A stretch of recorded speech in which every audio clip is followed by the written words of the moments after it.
High above the Arctic Circle, on a remote Norwegian island, there is a tunnel carved into the side of a frozen mountain. Inside that mountain sits a vault. Behind reinforced doors and layers of rock, shelves hold small sealed packages. Each package contains seeds, tiny, dry fragments of plants that humans depend on every day. Wheat, rice, corn, beans, thousands of other crops. Taken together, they represent a backup collection of the world's food supply. The facility is known as the Svalbard Global Seed Vault. At first glance, the idea seems almost simple. Store seeds in a safe place. But the location alone hints that something more unusual is happening.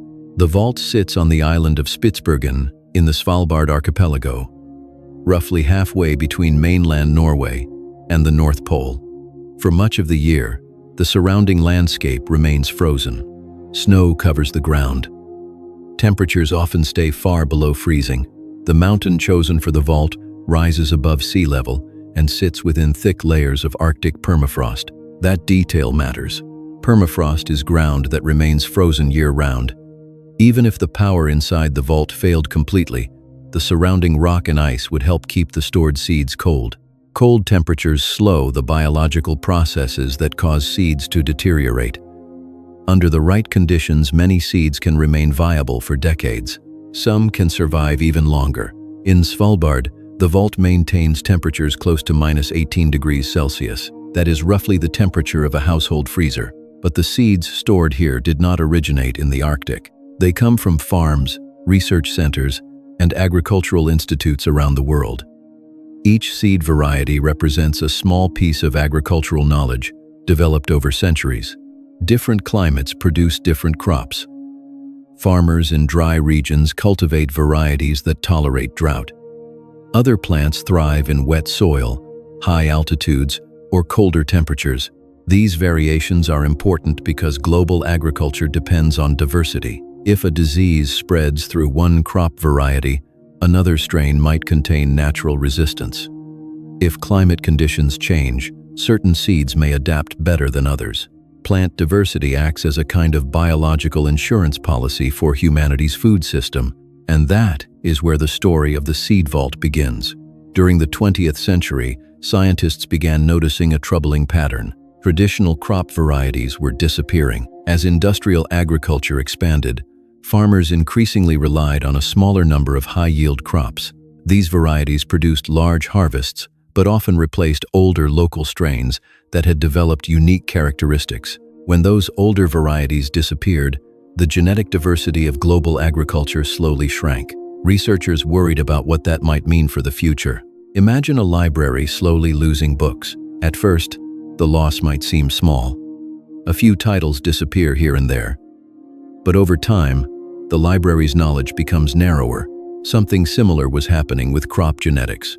So, scientists began collecting seeds. Across the world, research institutions created seed banks, specialized facilities where seeds could be dried, frozen, and stored for long periods. These collections acted as archives of plant genetics. By the late 20th century, hundreds of seed banks existed across different countries. Each one preserved important crop varieties. But this system had a weakness. Most seed banks were located near the research institutions that maintained them. Political instability, natural disasters, or equipment failures could threaten these collections, and there had already been examples of that happening. In some regions, seed banks were damaged during conflicts or civil unrest. In other cases, funding shortages caused facilities to deteriorate. Electrical failures sometimes disrupted cooling systems that kept seeds preserved. When a seed collection was lost, the genetic information stored inside it could disappear permanently. For scientists working to protect agricultural diversity, that possibility raised an uncomfortable question. What if the world's seed banks needed a backup? The idea that followed was both practical and unusual. Instead of relying entirely on individual national collections, researchers proposed building a global storage facility designed specifically as a safety backup. This vault would not replace existing seed banks. Instead, it would function as a secure reserve, a place where duplicates of important seeds could be stored in case the originals were lost. Choosing the right location became a crucial part of the plan. The facility needed to be politically stable, geographically secure, and naturally cold. Ideally, it would sit far from flood zones, earthquakes, and other natural hazards. After years of discussion, planners selected Svalbard. The Norwegian government supported the project, and the island's geography offered several advantages. Its remote location reduced the risk of conflict. Thick rock formations provided natural protection, and the Arctic climate offered something particularly valuable: permanent cold. Construction of the vault began in the mid-2000s. Engineers carved a long tunnel into the mountain. At the end of that tunnel, reinforced doors lead into storage chambers where the seed collections are kept. The entrance structure rises from the snowy hillside like a geometric wedge of steel and concrete. From the outside, the building appears modest, but the mountain behind it hides the true scale of the storage system. The vault has the capacity to store millions of seed samples. Each sample contains hundreds of individual seeds sealed inside protective packaging. Together, these packages represent thousands of crop species and countless genetic variations. By the time the facility officially opened in 2008, seed banks from around the world had begun shipping duplicates of their collections to Svalbard. The seeds travel in carefully labeled containers. Once they arrive, they are placed on shelves inside the cold storage chambers. The vault acts much like a safety deposit box system. Each country or institution retains ownership of the seeds it deposits. The vault simply safeguards them. Over the years, the collection has grown steadily. Today, the vault stores more than 1 million different seed samples: rice varieties from Asia, maize from the Americas, wheat strains developed across Europe and the Middle East. Each small package represents generations of farming knowledge, yet the vault was never meant to be opened regularly. It exists for emergencies.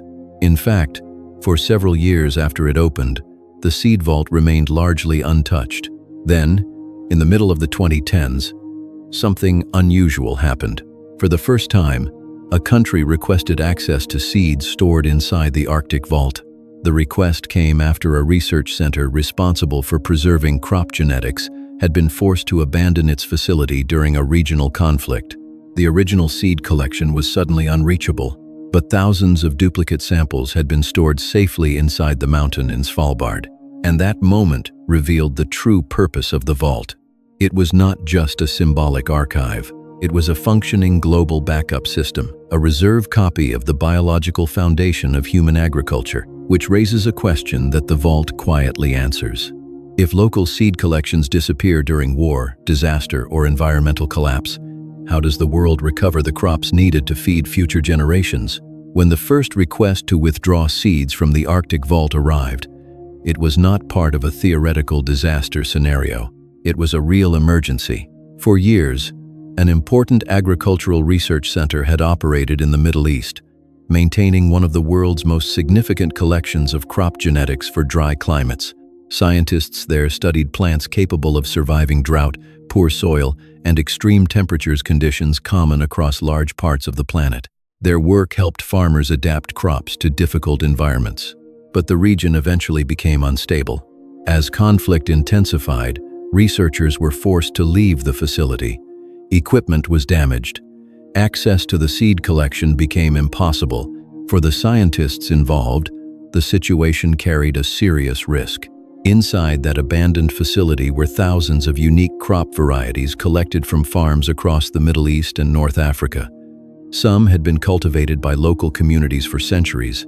If the collection disappeared, those genetic resources might vanish with it. Fortunately, the researchers had already taken one precaution.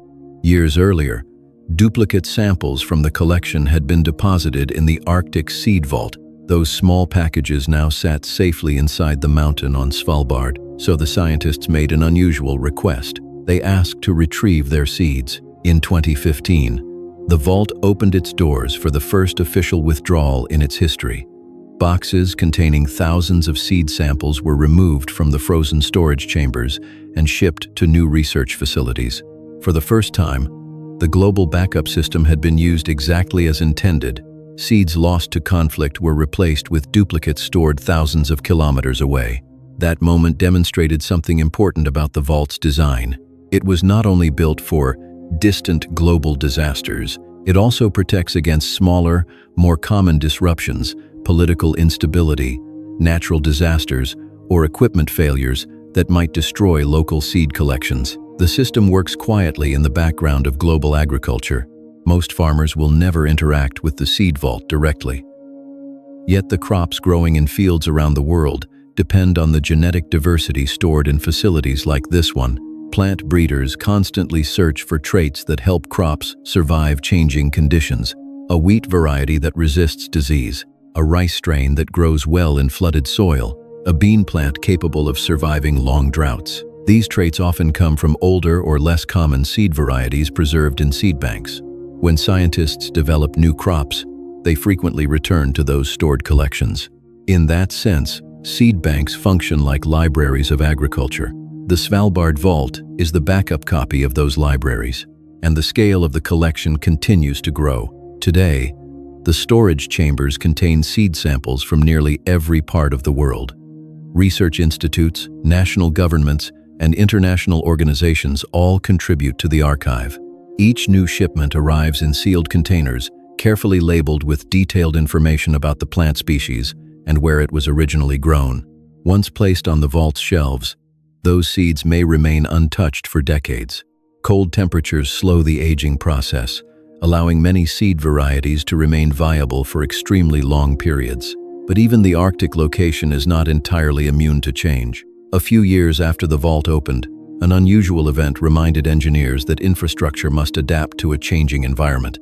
During a winter season with unexpectedly warm temperatures, melting ice caused water to enter the entrance tunnel of the facility. The storage chambers themselves remained protected, and the seeds were never damaged.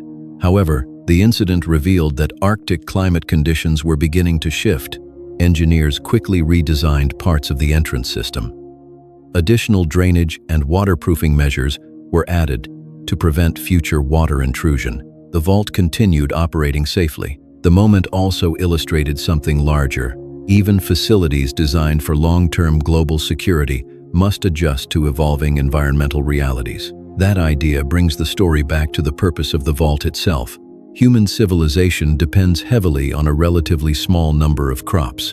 Wheat, rice, maize, and a handful of others provide a large share of the calories consumed worldwide. Yet each of those crops exists in thousands of genetic forms, developed across different regions and climates. That diversity allows agriculture to adapt. If a new disease threatens wheat crops, scientists can search existing seed collections for resistant strains.